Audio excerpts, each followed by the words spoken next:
আমলাতান্ত্রিক জটিলতা দূর করতে দেশকে সত্যিকারের ডিজিটাল করার তাগিদ দিয়েছেন পরিবেশ উপদেষ্টা সৈয়দা রিজওয়ানা হাসান।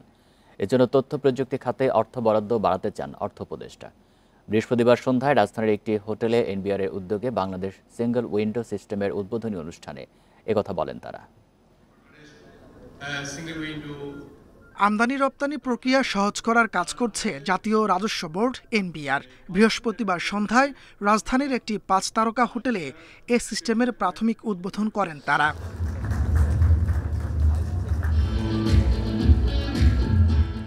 এ সময় সংস্থার চেয়ারম্যান সাফ জানিয়ে দেন, মার্চ থেকে আমদানি রপ্তানি সংক্রান্ত কোনো ছাড়পত্র ম্যানুয়ালি করা হবে না।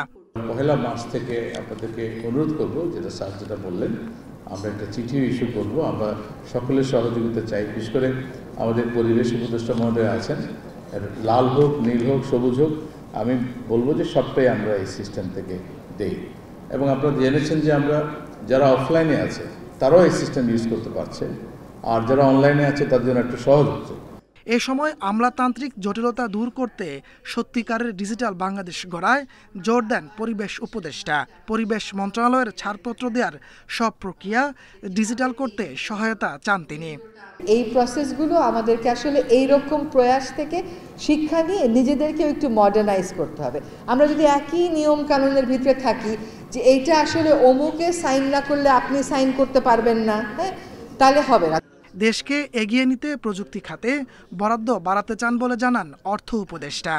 আইটিতে অ্যালোকেশন আমরা চেষ্টা করি যতটা বাড়ানো, কিন্তু এখানে একটু ওয়ার্নিং দেই। গত 15 বছর আইটিতে বহু টাকা খরচ হয়েছে, কিন্তু সেই কটা আইটিতে খরচ হয়নি, সেটা চলে গেছে অন্যভাবে। অর্থাৎ অ্যালোকেশনে না, যাদেরকে অ্যালোকেট করবো they will have to use it very efficient. বর্তমানে বিডা সহ 7টি সংস্থার ছাড়পত্র ডিজিটাল সিস্টেমে পাওয়া যাবে। আগামী মাসে মিলবে আরও 12টি সংস্থার ছাড়পত্র। তাপস সরকার, ইন্ডিপেন্ডেন্ট নিউজ।